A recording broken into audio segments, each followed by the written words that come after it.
계속 이어서 두 번째 영상 만들어서 올리겠습니다. 원래 찍은 영상이 있는데 제가 편집하고 유튜브에 업로드하는 과정에서 실수를 했습니다. 그래서 뭐 제가 찍었던 영상을 다시 재편집하느니 차라리 새로 찍는 게 나을 것 같아서 새로 찍으려고 합니다. 내용이 얼마 그렇게 많지 않고요. 내용 자체가 쉬워요. 그래서 어려움은 전혀 없습니다. 자, 지능형 정부인데 이게 그 문재인 정부에서 이제 굉장히 강력하게 추진하는 이른바 정보통신 정책 중에 가장 이제 기반을 이루는 게 지능형 정부라고 합니다. 이제 고차원적인 정보 처리 활동을 이제 정보통신 기술을 바탕으로 구현하는데, 자, 이제 지능형 정부에서 이제 가장 좀 핵심이라고 할 수 있는 거는 그 영역은 바로 인공지능입니다. AI죠. 그리고 이제 그 강의 자료에 보면은 제가 ICBM이라고 적어놨는데, 자, 영어 알파벳 I는 자, 그 사물 인터넷을 얘기하는 거고요. 그 다음에 C는 클라우드를 얘기하는 거고요. B는 빅데이터를 얘기하는 거고요. M은 모바일을 얘기하는 겁니다. 우리 스마트폰 계열이죠. 그래서 그 인공지능을 비롯한 사실상 모든 정보통신 기술을 활용해서 고차원적인 정보 처리를 한다는 게 이제 핵심적인 내용이고요. 그러니까 무인 의사결정, 사람의 도움을 받지 않고 기계가 스스로 의사결정을 하거나 사람이 의사결정할 수 있도록 가장 최적화된 어떤 정보를 만들어내는 것이죠. 자, 실시간 반응, 이건 뭐 이미 뻔하죠. 매우 신속하게 반응하는데 이거에 관련된 기술은 이제 5G. 이 통신망이 만약에 지연되거나 느려지거나 만약에 끊어지면 뭐 엄청난 사건 사고가 발생할 수 있기 때문에 실시간 반응이 이루어져야 되고요. 그 다음 자율 진화, 스스로 기계가 학습한다. 사람이 어떤 공식이나 자료를 입력해 주지 않아도 기계가 스스로 학습한다. 뭐 머신 러닝, 딥 러닝 뭐 이런 말들이 있는데요. 자율 진화하는 것, 이게 그 시뮬레이션, 예전에 우리가 뭐 비행기 시뮬레이션이나 어떤 그 무기, 뭐 사람 이게 뭐 이런저런 뭐 무기 같은 것 장착하고 모니터에다가 훈련하는 그런 시뮬레이션 기술, 그리고 정보를 수집하는 능력들, 그러니까 자료를 수집하는 능력이 발달하기 시작하면서 이러한 기술들을 접목하다 보니까 드디어 자율 진화의 단계에 이르게 됐습니다. 그리고 모든 것이 데이터, 우리가 지문이라든가 사람의 눈 홍채 인식 같은 것들은 스마트폰을 사용하는 여러분들, 그리고 저와 같은 경우는 사실상 생체 정보를 그 휴대전화 그 만드는 기업에 다 보낸다고 이미 동의를 했죠. 우리가 스마트폰을 새로 사서 뭐 이것저것 뭐 동의합니다, 뭐 약관, 아마 자잘한 글씨로 돼 있을 거예요. 읽어보는 사람이 거의 없을 겁니다. 그러면 뭐 그 화면 열리게 하는 거를 지문으로 하시겠습니까? 네. 그럼 뭐 어떤 정보를 동의하겠습니까? 동의하면 그 휴대폰을 바꾸는 그 날까지 사실상 모든 정보를 다 보내는 거고요. 그리고 스마트폰을 아주 현명하게 이용하시는 분들 같은 경우는 본인의 의료 기록이라든가 뭐 그 건강 상태를 거의 실시간으로 알 수 있을 정도가 됩니다. 자, 그런데 이러한 것들을 이제 기업을 포함해서 정부도 이용을 할 수 있다는 거.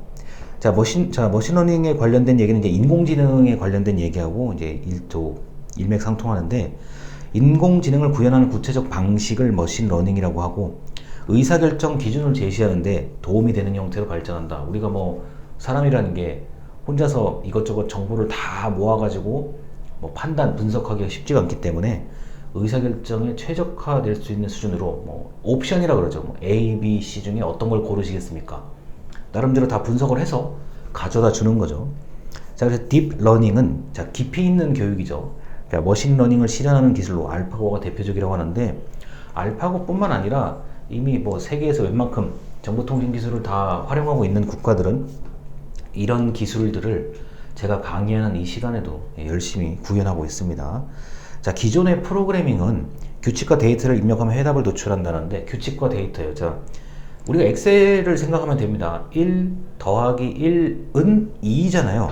이거는 이제 규칙 1 더하기가 규칙이죠. 1과 1을 더해서 2가 나오게 하는 건, 이거는 이제 기존에 우리가 배워왔던 프로그램, 특히 대표적으로 엑셀이 대표적인 겁니다.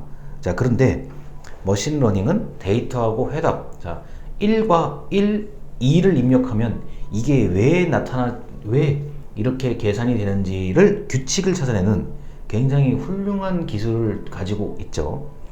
자, 그런데 이 기존의 프로그래밍과 머신러닝이 뭐 이거를 너무 이제 그 구별한다기보다는 일단 기존의 프로그램을 잘 다루고 이거를 완벽하게 이해하는 사람들이 머신러닝을 결국은 만드는 거죠. 그래서 저 개인적으로는 약간 수업하고는 관계가 없는 얘기인데 이 엑셀을 잘 다룰 줄 알면 대단한 프로그래머라고 저는 생각을 합니다. 그래서 머신러닝은 이른바 공식, 수학 문제 풀 때 전개 과정, 자, 문제 해답을 도출하는 과정을 만들어낸다. 그게 바로 인공지능이고요. 자, 그리고 이제 빅데이터는 많이 들어보셨을 겁니다. 엄청난 양의 데이터, 자, 비정형 데이터, 뭐 인간의 감정까지 포함하는 그런 비정형 데이터를 포함해서 엄청난 데이터를 이제 모두 아우르는 말인데, 제가 지금 유튜브 영상을 올리는 이 시점에 뭐 지구상에 수많은 사람들이 똑같이 영상을 찍어서 올리고 있을 거란 말이에요. 자, 수집, 저장, 처리, 분석 단계가 반복되는데 이 반복되는 단계가 이걸 뭐 이렇게 끊어가지고 수집, 저장, 처리, 분석 이렇게 끊어가지고 얘기할 수 없을 정도로 굉장히 빠르고 많고 엄청난 내용들을 모두 빅데이터라고 얘기를 합니다. 자, 뭐 정부 입장에서는 재난재해의 뭐 산불, 뭐 화재, 뭐 이런 것들이요. 자, 재난재해 빅데이터, 그리고 실시간 질병 예측 서비스, 우리가 이제 코로나 이제 동선 확인 같은 거 이런 것들도 일종의 빅데이터 개념인데, 이 빅데이터는 제가 이제 짧은 지식으로 봤을 때는 이게 우리 날씨 있죠. 이 날씨를 특히 예측할 때 이런 빅데이터의 개념이 굉장히 중요합니다. 왜냐하면 우리나라는 4계절에다가 장마가 하나 더 들어가잖아요.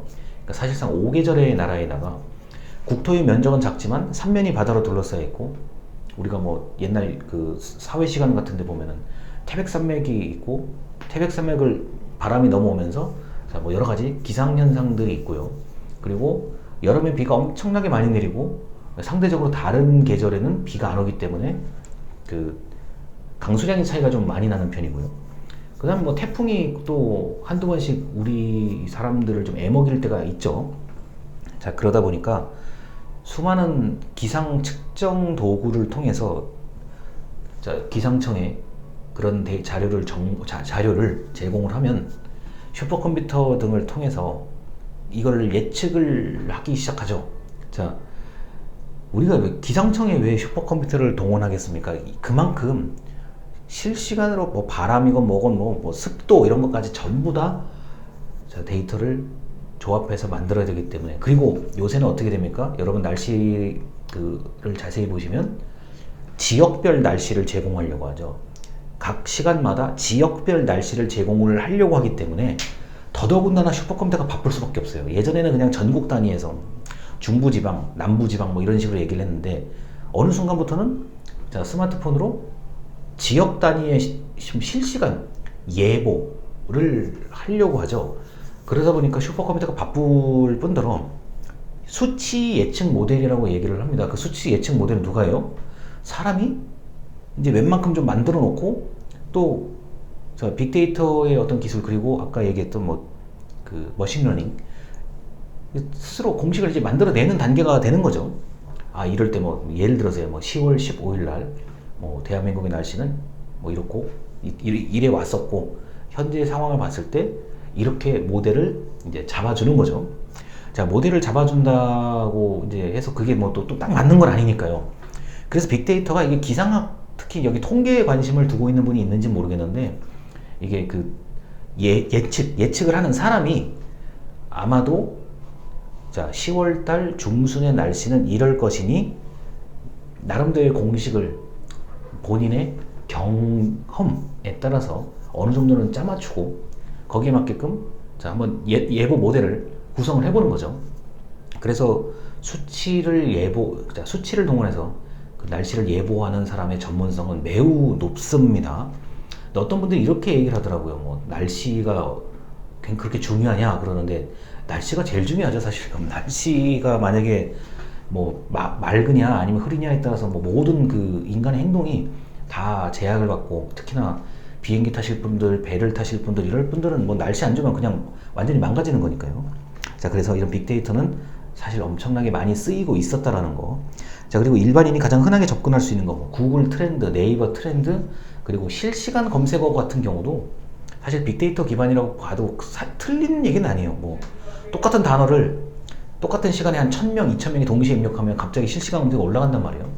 그런 형태의 검색 엔진을 이제 그 검색 엔진과도 관련이 있다는 거죠.